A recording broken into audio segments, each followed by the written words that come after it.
오늘 함께 묵상하실 말씀은 요한복음 2장 말씀입니다. 우리 요한복음 2장 예수님의 이런 사역의 행적들 우리를 바라볼 수가 있는데, 예수님이 유년 시절에 대한 기록은 누가복음에서 잠깐 언급된 것 외에는 성경에서 찾아볼 수가 없습니다. 예수님의 왜 이 유년 시절을 성경에서는 다루지 않았을까? 아마 그 더 큰 뜻이 있기 때문에, 그리고 우리가 그것들을 알 필요가 없기 때문에 기록되어 있지 않을 것입니다. 그런데 예수님께서 이 기적을 행하셨던 첫 번째 사건, 그게 바로 가나안에서, 가나안 이 결혼식 잔치에서 예수님이 물을 포도주로 바꾼 사건입니다. 이때 예수님이 행하신 첫 기적이라는 의미도 있지만, 더 놀라운 것은 저는 하인들의 순종이었습니다. 이, 이 당시에 하인들은 인권도 없고 어떤 권리도 없고, 정말 주인이 그 생사를 쥐고 있는 그런 상황이었습니다. 이 결혼식 잔치에 예수님께서 항아리에 물을 채워서 이 연회장에게 갖다 주어라 라고 말씀을 하셨어요. 하인들 입장에서는 그것을 갖다 줬는데 연회장에게 물을 갖다 주면 이거 내가 죽을 수도 있는, 이게 굉장히 심각한 문제입니다. 이게 내가 나의 신변에 문제가 생길 수 있는 굉장히 심각한 이런 문제가 될 수 있는데, 예수께서 연회장에게 갖다 주라라고 말씀하셨더니 하인들은 그것을 갖다 주었다라는 사실입니다. 이 연회장에 온 사람들은 이 포도주가 어떻게 만들어진 포도주인지 몰라요. 맛있는 포도주를 먹었지만 그들은 그 포도주를 먹으면서 그 포도주를 먹고 그냥 끝난 거예요. 거기서 아무런 은혜를 받지 못했습니다. 연회장은 의아했지만 이게 어찌된 일인지 알 수가 없었어요. 근데 누가 은혜를 받았습니까? 하인들이. 그 하인들, 그 순종했던 하인들은 그 물을 가득 채운 항아리, 이거 분명히 내가 채운 물인데 그 물을 가득 채운 항아리를 연회장에게 갖다 주었을 때 그것이 포도주로 변했다라는 그 사실. 그 사실을 통해서 하인들은 예수 그리스도가 누구신지, 그분이 어떤 일을 행하실 수 있는지를 명확하게 아는 그 사람이 되었다라는 것입니다. 예수님의 그 놀라우신 능력을 경험했다라는 것입니다. 바로 이 하인들이 그 은혜를 누리게 되었다는 사실입니다. 바로 저와 여러분이 이처럼 이 하인의 모습으로 세워지기 원합니다. 예수님이 말씀하시면 그것에 그저 순종해서 하라는 대로, 예수님께서 이끄시는 대로 우리가 순종해 나아갈 때, 그때 비로소 우리가 그 하나님의 기적을 경험할 수 있는 것입니다. 나의 주장과 나의 생각과 나의 뜻대로 나아가는 것이 아니라 하나님이 우리를 이끌어 주시는 대로, 예수님이 우리를 이끄시는 대로 순종하는 저와 여러분이 되시기를 바랍니다. 그리고 나서 이제 성전 정화 사건이 이어집니다. 성전 정화 사건이 이어지는데, 이 성전 앞에 이 장사를 하는 사람들이 있었어요. 예수님이 그들에게 노하십니다. 화를 내십니다.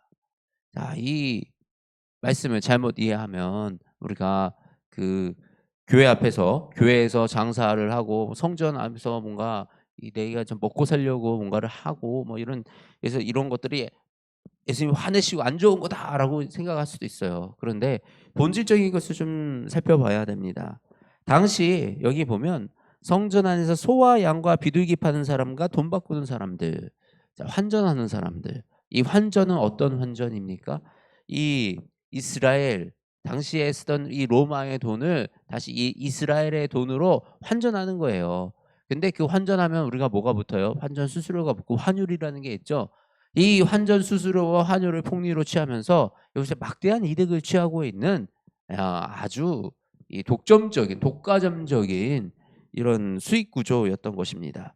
그들이 그 앞에서 팔고 있던 소와 양과 비둘기는 다 그 하나님께 올려야 될 제단에 올려야 될 제물들을 판매하는 거였어요. 사실 이게 뭡니까?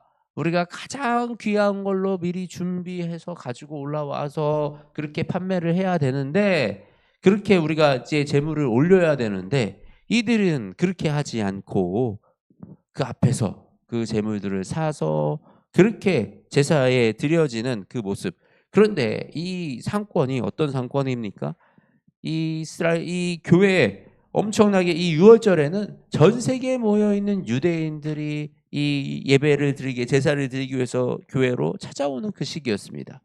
수많은 사람들이 이곳으로 오면서 그곳에 엄청난 상권이 형성이 되었던 것입니다. 바로 그 상권을 누리기 위해서는 이 종교 지도자들과의 결탁도 필요했던 것이죠.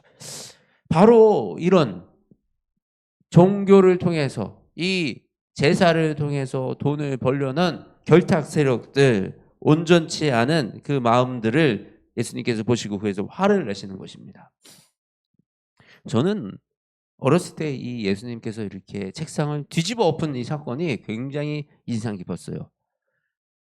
우리 예수님 믿는 사람이라면 착하게 살아야 되고 얌전해야 되고 온화해야 되고, 그죠? 근데 예수님의 오늘 이 모습은 역정을 내시면서 상을 뒤엎으시는 이 모습이었습니다. 우리가 그리스도인으로 산다는 것은 세상에서 움츠러든 자로 사는 건 아니에요.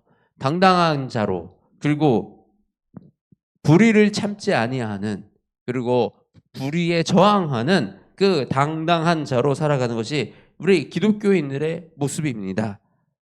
그런데 마치 이 기독교인들이 너무 이렇게 움츠러들어 있고 사람들 앞에서 이렇게 약한 모습 보이는 거는 그것이 겸손이 아니고, 그것은 내가 스스로 이 하나님의 아들이라는 그 신분을 낮추는 그런 일이 되는 것입니다. 세상 앞에서 당당하시기 원합니다. 세상 앞에서 강하시기 원합니다.